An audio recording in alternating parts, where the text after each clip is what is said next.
Brian Roisentul here. I'm the host of the Fit Growth Machine podcast, where I talk with top leaders in the fitness industry.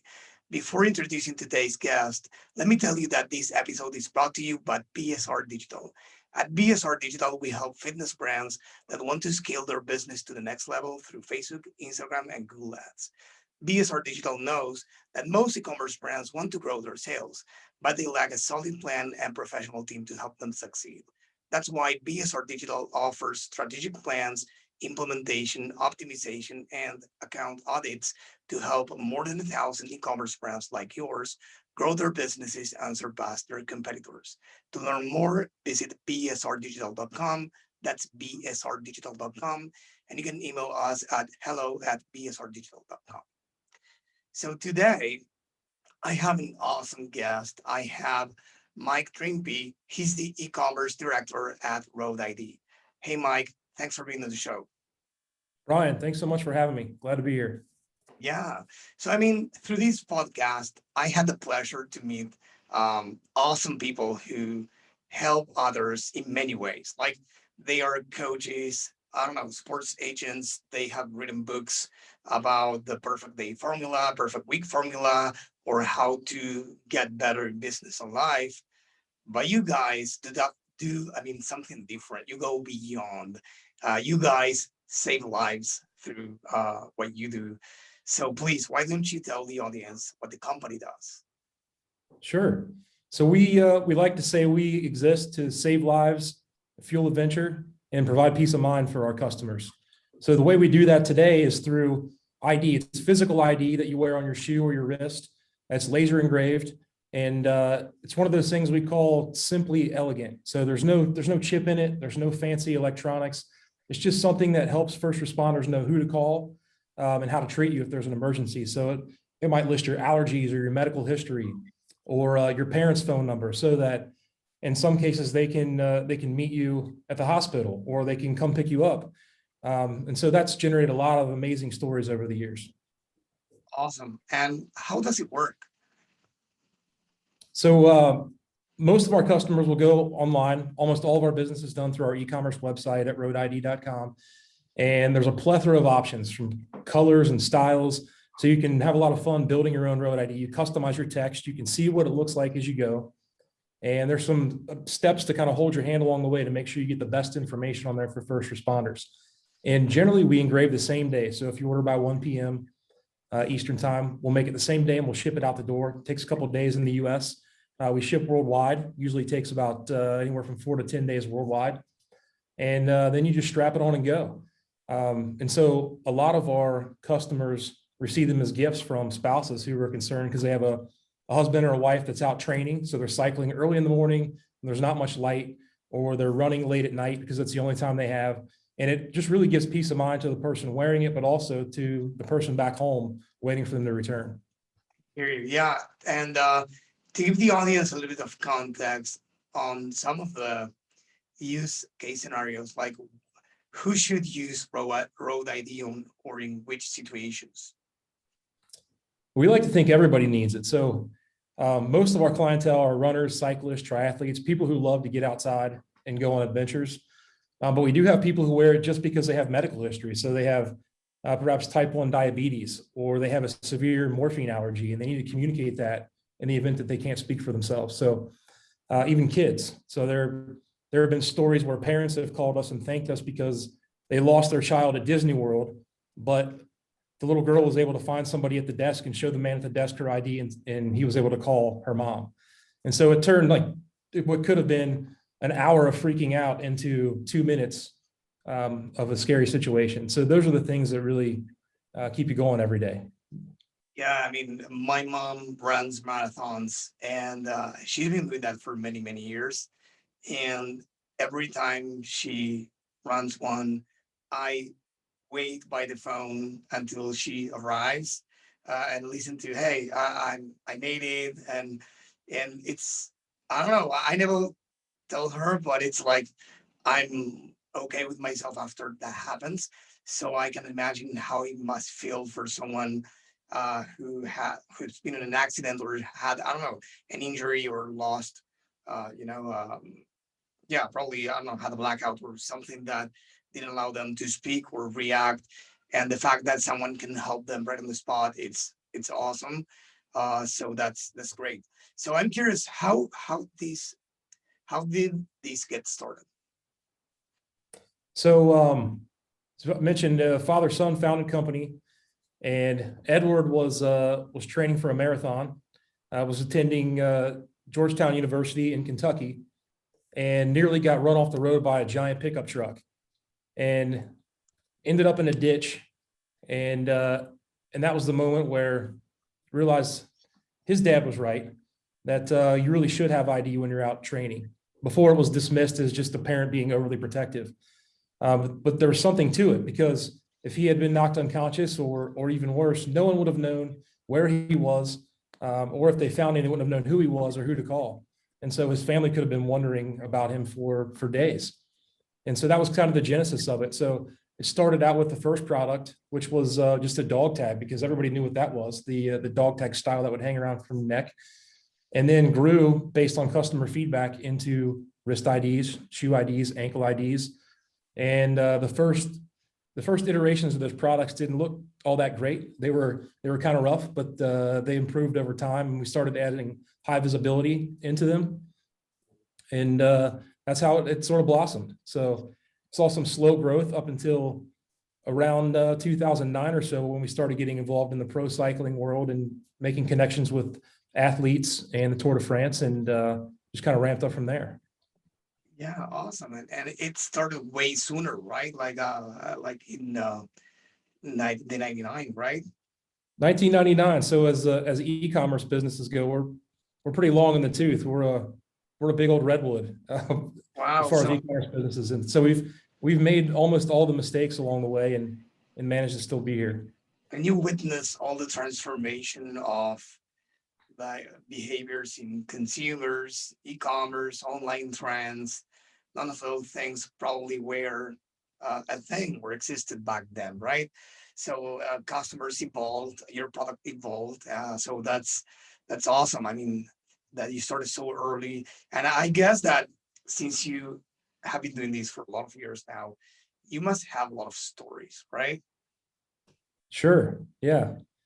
Is there Um, anyone, any story in particular that you remember right now? One one that stands out to me is a customer story. And some of these stories I mentioned are fun to talk about because of the outcome. This one is a more tragic story, but it's one that sticks with me because it speaks to the power of the product and how we can impact people's lives. Um, a customer by the name of Stacy uh, received a call from the hospital. Her husband, who was out cycling, was hit by a truck. And because he was hit by a truck and the first responders came and saw his road ID, they were able to call her and said, here's what happened. We're not sure if he's going to make it, but if you want to be able to talk to him, here's where he's going. So because of that road ID, she was able to say goodbye to her husband and have that moment of closure. And that wouldn't have been there otherwise. And the outcome would have been much different. And so she wrote us and thanked us for that. That was very emotional. It's a letter that I've saved. I have it printed out. It's in a drawer in my desk. I know exactly where it is. And then beyond that, her husband will wear the ID, or her son will wear her husband's ID as to sort of commemorate him and remember him, keep him close. And there have been multiple times where that ID has disappeared. He's a young boy growing up, and but it kept turning back up. And one example was they were tubing out on a lake and it disappeared, and he thought it was at the bottom of this lake somewhere. And the people they went tubing with found it several days later, and it had turned up. It had somehow gotten itself wedged into the inner tube where the rope goes through, and returned it to him. And there was another example that I forget the exact story, but just incredible that not only did the ID give her some closure, but it's had such an important part in her family's life. So that's one that really stands out for me. Wow. Um, and there are also a lot of fun stories. Like 2012-ish, we launched Roadshow. So we decided we wanted to get boots on the ground and talk to our customers. And we built this giant trailer with a wrap in it. And we figured out how to engrave our products inside of a trailer within 2 minutes. That was a fun sort of creating a mini business inside the business. And we traveled all around the country to major marathon events, meeting our customers and watching them place orders, and watching them try on the products. And that experience was invaluable. Wow. And I mean, what do you feel when you hear those stories? When you find out about those stories and people reach out to you to thank you for that? It just makes it all worth it. All of the what we call heartache or blood, sweat, and tears, which is really trying to create a good user experience. It just pays off. We don't our profits are used for growing. So we got to keep the lights on, keep the doors open, but that's what fuels us every day. And there are so many more stories that were almost as powerful as Stacy's, where the outcome was good. And so I look forward to getting up every morning and seeing what's in my inbox, because almost every day there's a new story about how Road ID helped somebody. Yeah, for sure. And I guess in your case, based on our previous conversation, it's not that only your customers send you thank you notes, they also show up for your company when there are some, let's say, some haters. So what happened That's there? true. Yes, yes, thank you. There was one instance where back in the days when forums were used heavily, really pre Facebook, somebody had complained about one of our products, and they complained that this company sucks, this product sucks. They're not going to help me out. Well, we know, because based on our policy, we try to make it easy on the customer. So if you call us and you have an issue with a product, we're going to make it right. We're not going to make you answer a bunch of questions or jump through hoops. We're just going to make you happy. Because in the end, that's where the referrals come from. And it makes it easier on our customer service team. So in this instance, that person who had complained, I was all set to respond in that forum.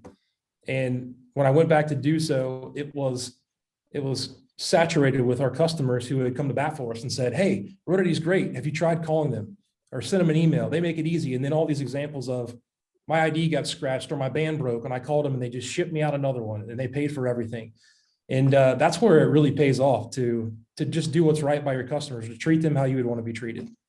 Yeah, you should be proud about that, because it's not common. I mean, every brand says that they want to do things right, but getting people to thank you for what you do for them, then getting people to to to show up for your company, so that's a huge different level. So you must be proud. So are there any key milestones in the company like that you're proud as well? Sure. One of them was bringing engraving in-house. So we do custom engraving on our products, and we used to outsource that.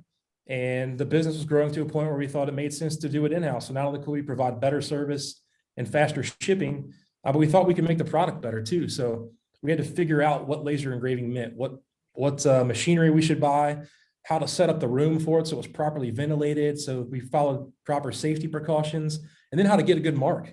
So that was something we didn't know either, and that took us a long time. We not only had to mark the IDs, there was a special cleaning process, and it was a more than a year-long process to really get that down, and to finally say we can engrave IDs now was pretty awesome. So I think that, and being able to move into our first real commercial type office. So we moved out of a brick ranch house that was near the highway, and where my office was in a living room and Edwards was down the hall in a bedroom, and our meetings were at the kitchen table, to a real office where we had common areas and warehouses and things like that. So that felt pretty good too.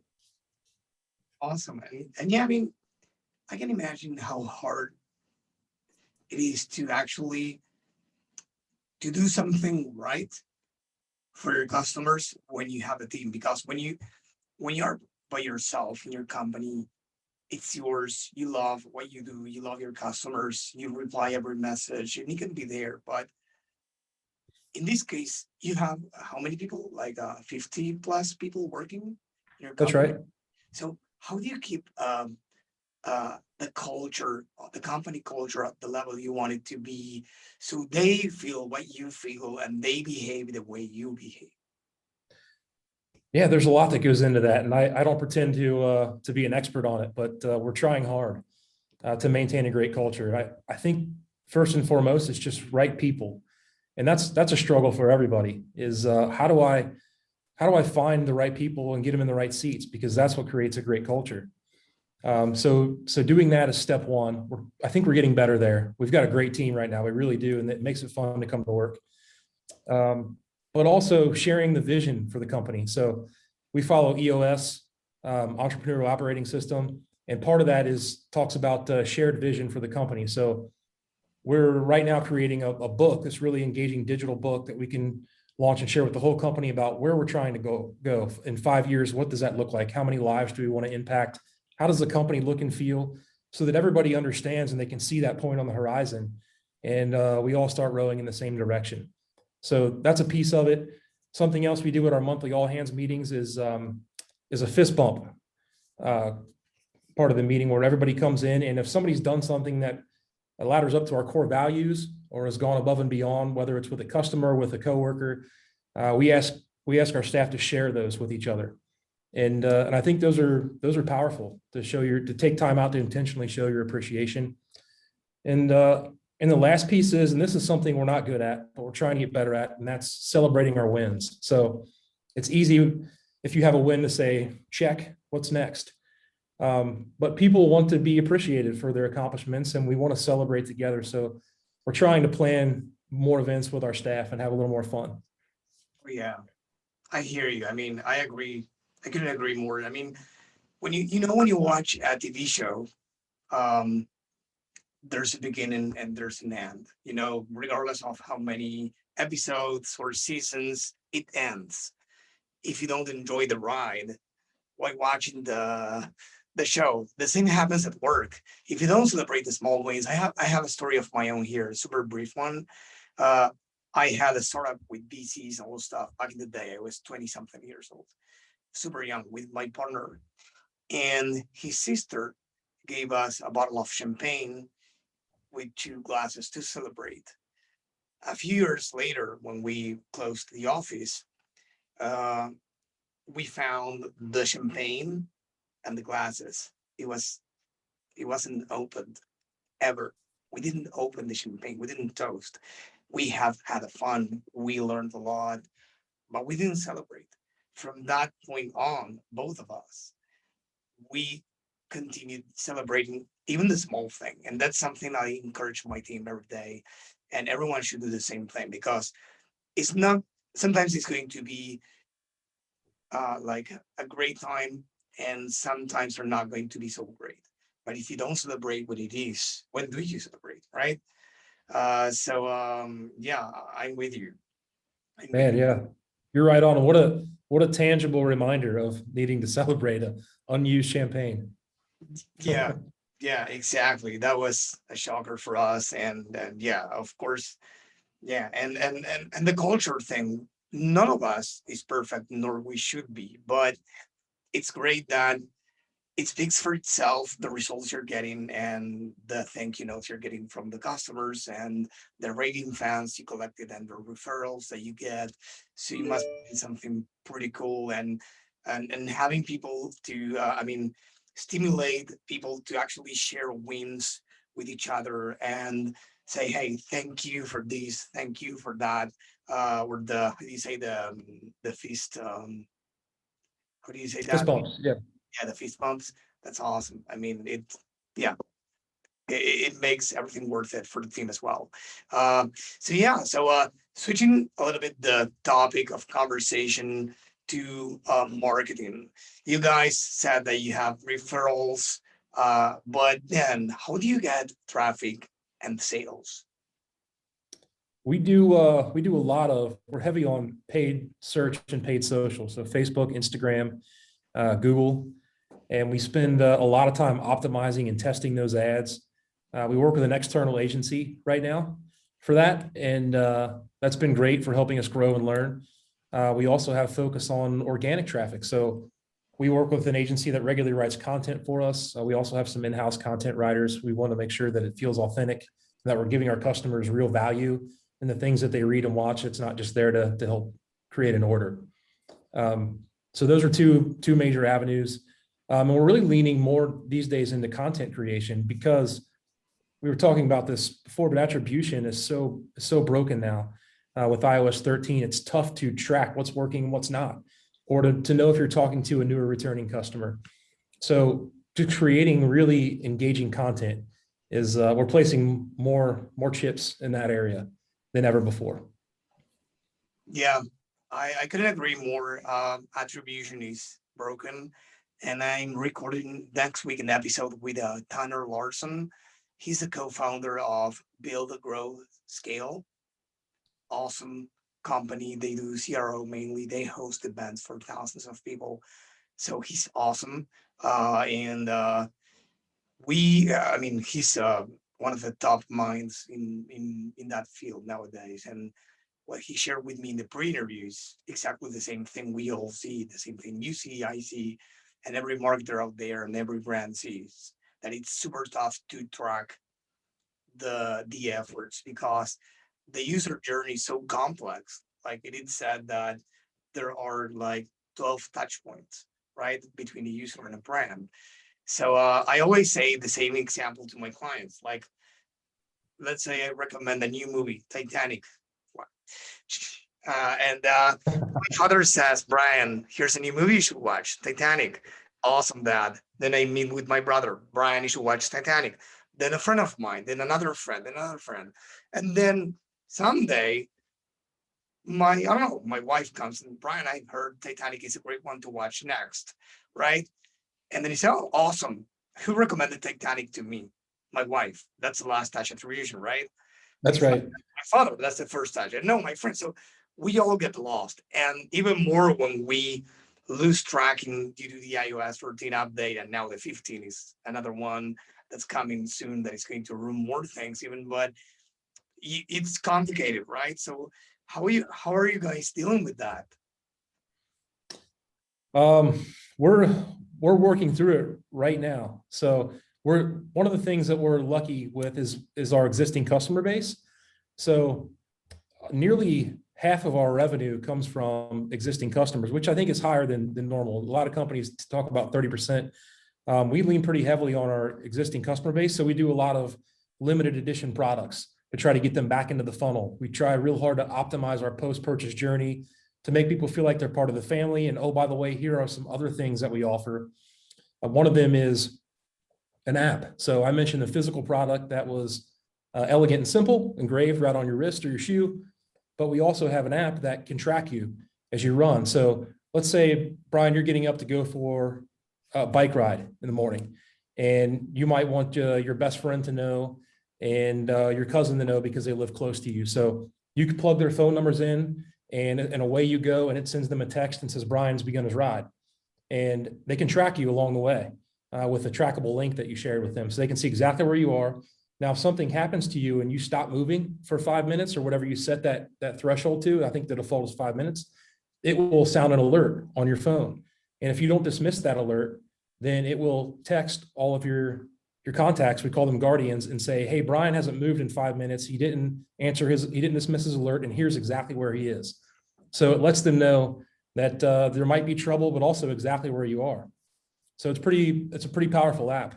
And we've got some cool stories out of that as well. So that's one way we're trying to go after new customers, is just creating great new products and to find new audiences to talk to.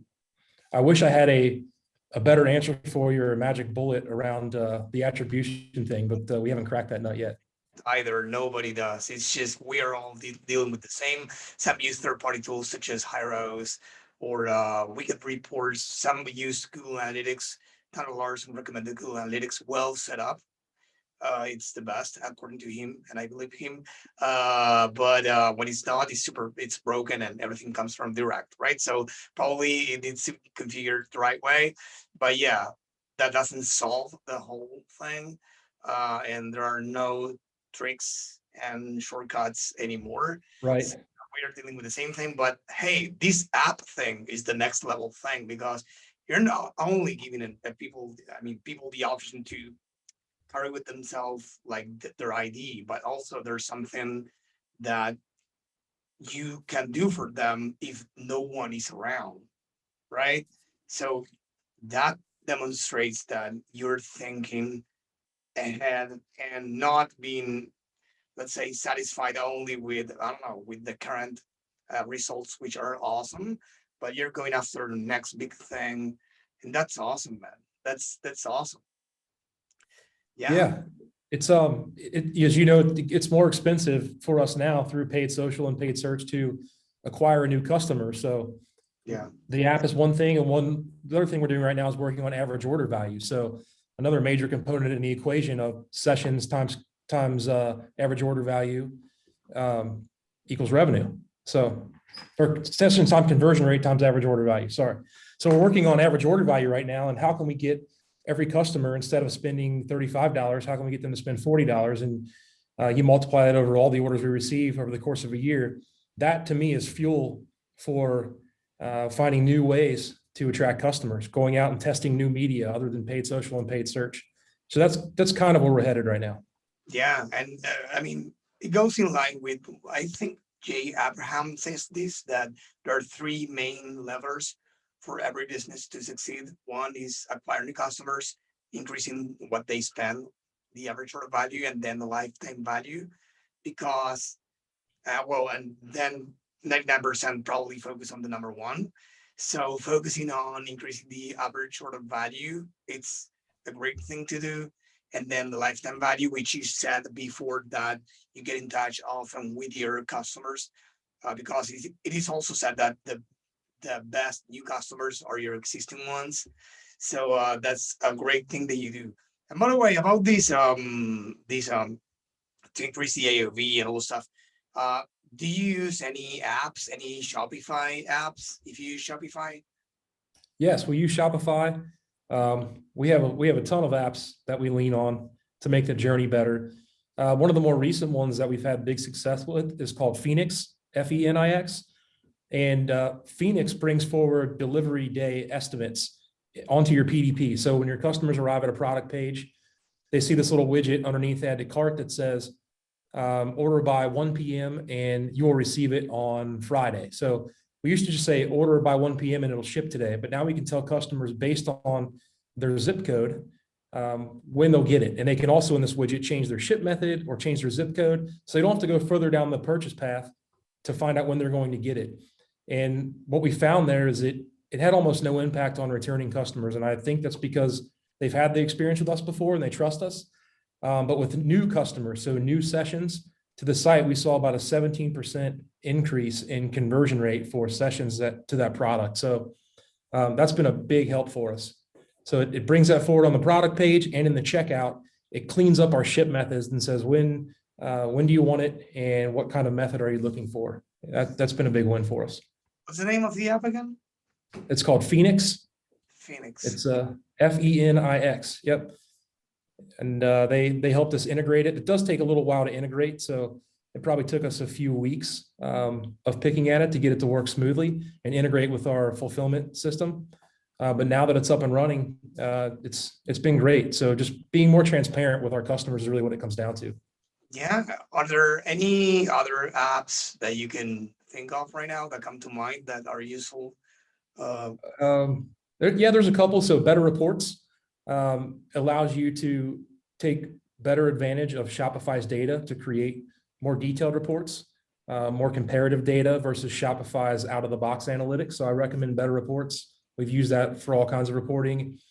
And then and Fast Simon, which is a search and collection software. So our theme in Shopify had a collections and search feature. It just wasn't that great. You would search for things and maybe you wouldn't get products, maybe you would get blogs. And we kept trying to customize that. And Fast Simon actually has built-in AI. So as customer search, first of all, it's lightning fast, but as customer search, Fast Simon remembers what they actually choose and what they actually buy, and it gets smarter over time. So based on what they search, it sorts the results based on what's been proven to be what the customer actually wants. So that enables us to build collection pages with more dynamic filtering. So you can filter by color, product size, style, all that good stuff. So that's having an impact for us too. That's great. Yeah, thanks for sharing that. And now we are in Q4, big time of the year. So do you have any exciting plans that you would like to share with the audience? There are a couple things we're working on. So we have a second brand called Dog ID. So we make IDs for humans, only made sense that we made them for dogs. People already understand the need to ID their pets, even though they don't all understand the need to ID themselves. So we created this brand called Dog ID that's really fun. Launching some new products beyond ID. We've got something out there called the Shitty Kit, and it's actually a dog walking kit that stores the the unwanted poop bags, so you don't have to carry those around. Fits around your shoulder, around your waist. Also has a treat pouch, has high vis element to it. So we're really going to bring that brand forward in 2022. It's a big market and there's a lot of competition there, but we're excited about more products for dogs. And then just a better user journey for our customers on Road ID. So the people who want to buy a wrist ID, we're going to make it more fun and interactive to go in and build your custom ID. That's awesome. But you said for humans and for dog, but wait, aren't dog humans? People. I think that's true, actually. So it's funny you mentioned that. Right before this call, we had somebody come in from Four Paws for Ability, which is a charity that we partner with, and they train up service dogs for kids and vets. So veterans and children who they really have a hard time, or their families have a hard time existing without these dogs. Maybe they have seizures or they have physical disabilities. And they brought in a service dog in training, and so the whole staff here gets excited and wants to see the dog. But yes, that dog probably was a human. It was almost as smart as most of the people I know. Yeah, I mean, a part is because of that, and then people dress them up as if they were humans. I have a dog. I love that. I love it as if it was a human. So yeah, they are, you said it, we probably take care more of our dogs than we take care of ourselves, right? But yeah, it's cool that you're thinking of more ways of helping people and the family, which are the dogs too. So yeah, to wrap up, do you have any mentors that have led you along the way, have helped you realize some useful things in your career or life? Sure. Yeah.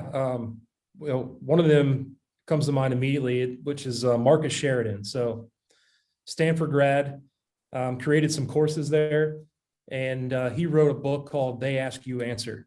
And somebody in the B2C business, I recommend that everybody reads this, and read it on the Kindle because it's super fun. I love reading things on the Kindles, by the way. It doesn't feel as hard. It lights up and it's great. You just tap it and go. But anyway, Marcus Sheridan talks about obsessing over your customers, and the way he learned about this was he was working at a pool company. They actually sold in-ground pools, the linings and coatings for these in-ground pools. And he found out that people kept calling with questions about sales and they just weren't answering them in an obvious way. So he decided to start writing content, and he started writing blogs that took all these questions into account and fully answered them. And in some cases, he would even recommend other companies for certain jobs because he felt they did a better job. And his blogs just grew and grew because people trusted them and they trusted him. And because they trusted him, they trusted his company, and they felt safe buying from their company, even if they had to charge more. So that was how he got started. But he just preaches about intently listening to your customer. So to me, that's building in listening mechanisms. So one of the things we did, if you go to roidid.com, that we turned on earlier in the spring, is a way to listen. So as you check out, right before the traditional checkout, there will be a page that says, you have strong opinions and we want them. And we ask for feedback about how their experience was. And so we get an email, a daily digest of those comments every day, usually to the tune of anywhere from 20 to 200 of those, depending on how many people left comments, telling us what they liked about the website, what could be better, what kind of products we should make. And it's just a gold mine. It drives a lot of the changes we make to the website. And so to bring that back around, the impetus for that was from Marcus Sheridan's notion of obsess over your customers. Wow. And yeah, I mean, no wonder why you have the success that you have. I mean, congrats again. I mean, not every brand listens like that. They might have fields for people to fill out with their comments, but if they read them or not and then take them into consideration, it's another thing. And the fact that you do that, it's awesome. And yeah, no wonder you have the success you have. So that's awesome. So yeah, where can people go to find more about you and the brand? Roidid.com and dogid.com. So those are our two brands. On Road ID, you can also learn about the app we talked about. It's right in the main menu, the Road ID app. And if you want to see a little bit of my creative prowess, or perhaps you'll think it's terrible, but you can still check it out, is the brand video. So if you scroll down to the bottom, and go to About Us, you'll see the Road ID story, and you can learn about the genesis of the company and have a little fun watching it, hopefully too. That's awesome. Well, Mike, it was awesome to have you on the show. Thanks for being here. Likewise, Brian, I appreciate it. This was great.